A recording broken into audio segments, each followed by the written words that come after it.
Hey everybody, this is Praxis, and today I'm working on expanded chicken run with these fence posts. These are 10-foot long fence posts, which I've cut in half to be 5 feet long here.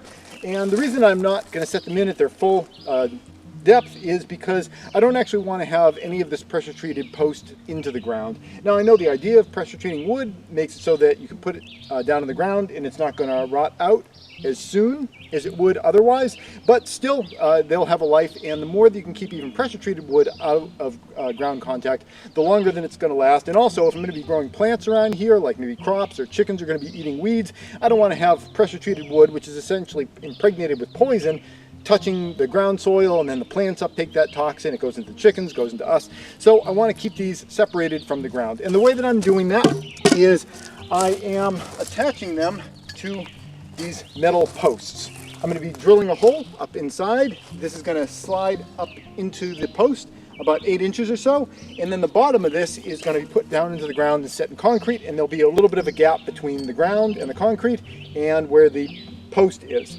I've got one already drilled out over here. Did this one yesterday. I'm using a special kind of drill bit that I ordered for this. I got a set of them from Vivor, and I can't say, they're working great, but I can't say I would recommend this set because the set has a bunch of these different sizes on it, and the shafts are all different diameters for most of them. So when I was trying to slide them into this extension collar, they weren't working. Some of them weren't fitting at all, and you know, some of them were a little bit on the small side. It was kind of problematic. And you might think, well, if it's on the small side, you can put it in and just kind of pinch it in, but then it's off center. So what I ended up having to do, actually, my dad helped me with this because he's got a machine shop. He kind of ground down all the shafts to get them to the point where they would slide in, and they're reasonably centered. So I've been using this. I mean, it's been working fine, but again, I wouldn't recommend the Vivor kit because, you know, the diameters of the shafts are all different. We're going to be going right into here, and I'm going to do that at the end of the video, but first I wanted to show you what I've been doing in order to prepare these guys for getting put into the ground.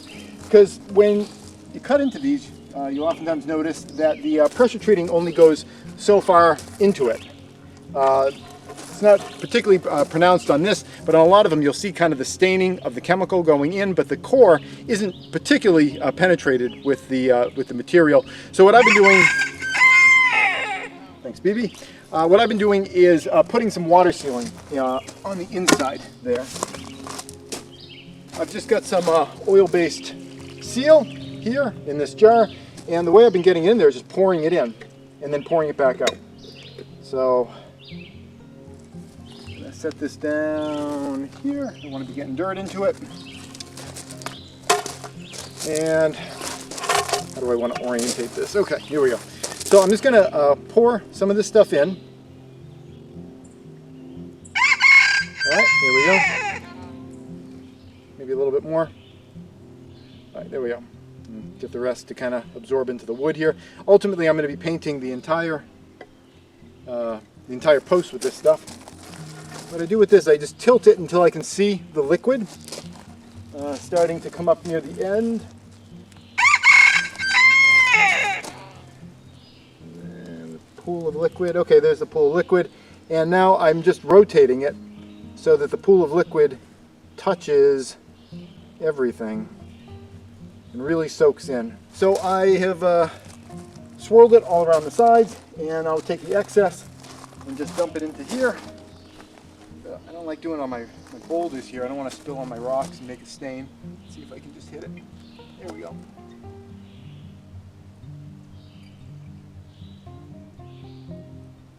Okay, cool. That worked amazingly well. Okay, so I've got the seal in there penetrating. The next step is to drive one of these pipes in, and I just actually came up with a new idea 5 minutes ago. I did a number of these posts last year, and one of the issues was actually driving the metal post into it. So what I was thinking I might do this year is before I drive the metal post in, I think I might kind of hit the edge and try to make it so that it kind of tapers a little, so it makes it for a little bit easier driving. I'm going to leave this this old bolt here to go get set into the cement, going to do this top here. So let's just see how this works.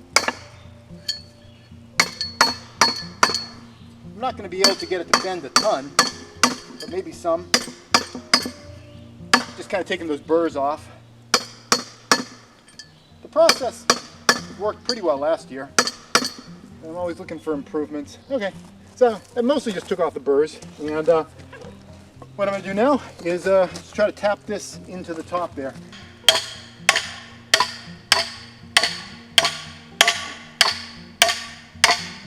It's still going in. This is working a lot better than it did last year. I mean, it worked fine last year, but this is really sliding in easier.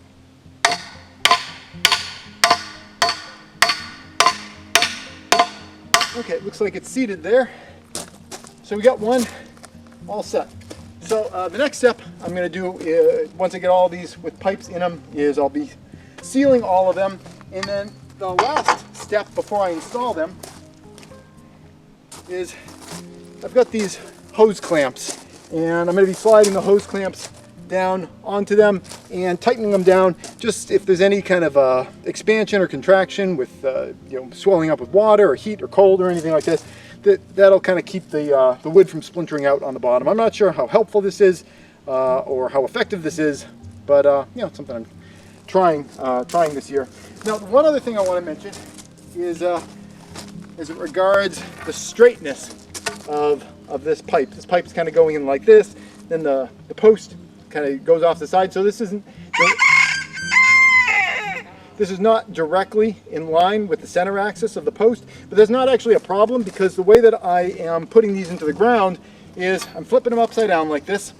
I'm putting an eye screw in the top, and I'm hanging them from that eye screw. I'm creating just kind of a rough tripod scaffold over it, and then the whole thing just hangs, and then that makes it so that the post is nice and plumb, straight up and down, at least with its center of mass, and the metal just kind of hangs down into the pit that I dig, however it happens to hang. And then when I put the concrete around the metal down there, it's at whatever perfect angle it needs to be at for the rest of this to be nice and perfectly vertical and plumb. So I'll finish up the video just doing the drilling out here. You can see that. Like I said, these bits made by Vevor work pretty well, but again, I wouldn't recommend the entire kit just because they don't reliably interact with these unless your dad owns a machine shop or you have a machine shop and you can get them all customized to be the exact same diameter. It's a little bit tricky starting it off, but other than that, it's just a little rocking motion, because this bit is a tiny bit smaller in diameter than these metal pipes are. So the rocking motion just opens it up a little extra. And as you saw with the last one, I was able to drop it in just fine. Here we go.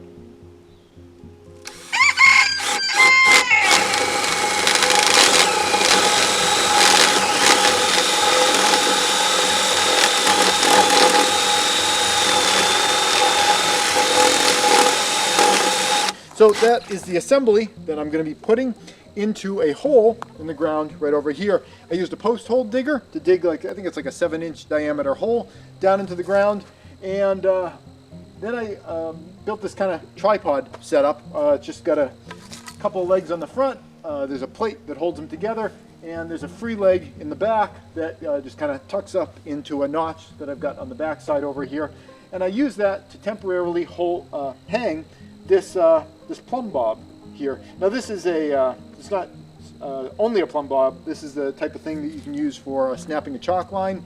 These are oftentimes made so they got a little point at the bottom end. So I use mine as both a chalk line and also as a Plum Bob. I've got it hung from a screw here, and I've got a screw there and a screw there for tying this guy off. First step in this process of actually getting it hung is to put a what are these called? Eye screws. Got them in my pocket right here. One of these guys. I'm going to screw that right into the top, as close to the center of the post as I can. And the idea is that I'm going to use the post to be its own Plum Bob while it is being sent set into the ground in concrete. That's what I like to set these guys into. So the metal pipe at the bottom goes into the concrete, and it keeps the wooden part of the fence suspended up above the ground, so I never have any wood to ground contact. So I'm done with the Plum Bob now, and the reason I have the Plum Bob on here initially is just to get the tripod kind of set up in the right place so that the screw that I get screwed in up here is exactly in the right spot to be directly over the center of the hole. I take this guy and really boring way on camera, just reel it all back in. There we go. Okay, so we're set with that. I've got a whole line of these things going down. This is one tripod, next one's over there. All right, so before I do this, I like to tie the post on first. Yeah. This twine I'm using, it's a plastic twine that can't stretch, and I think that's kind of important when you're doing this. You don't want to hang it up there and then have it kind of stretch over time. So I always make sure I use a twine that doesn't have any stretchiness in it. Okay, just a simple double, call that a granny knot, I don't know. I know some other knots, but that's the one I tend to go to the most. If it works, it works. All right, I'm going to take this, loop it over the top of the screw, and then not drop, but gently lower the post down into my hole. Now I can see that it's still right in the middle of the hole because I've got this thing all set up properly, and I want to set this so that the wood is, you know, maybe 3 inches above the ground, you know, with the idea that there's going to be leaf debris and things like that are going to kind of accumulate around this over the years. So I want to have the wood maybe 3 inches above the ground. I can go down just a little bit. Okay. So now I'll take my twine and very tightly wrap it around my screw to lock it in there. And I've got another screw over here that I can go around. I'm going to tie off to this screw, but first I'm going to kind of go around a couple times, just get rid of some of this extra twine that I've got. Wrap it around here for some extra friction. The reason I do the extra wraps before I tie the knot is just so when you tie the knot, sometimes there's a tendency to lose tension and the thing will slide. So I wrap it around a few times just to make sure that when I'm tying my knot, things aren't sliding out. And here goes my knot. A little double granny knot thing going on. Okay, so at this point, I've got the post and it is suspended over the ground. It's floating right in the middle there. And now all I have to do is just mix up some concrete and shovel it in there, and I'm not going to include that in the video because at the moment we don't have a lot of sun, so we don't have a lot of power to play with here at the house. I like to try to have my tasks sort of follow the natural amount of power that I have available to me, and right now with it being kind of cloudy, we don't have a ton of power, so I don't want to be running my electric cement mixer and everything while things are like this. But I will get all my fence posts set up now because it doesn't cost me any electricity to set them up. And then as soon as the sun does come out, which it looks like it might break through later today, that's when I'll start my cement mixer and start dropping in all my cement posts. It's important whenever you're setting up a job, do the right job at the right time. And right now it's nice and cool. I'm not baking in the sun here, so it's a great time for setting up posts. And later on when we get sun, that's when I'll have lots of extra electricity, and it'll be kind of use it or lose it on electricity. That's it. Hope you found this video helpful, and thanks for watching.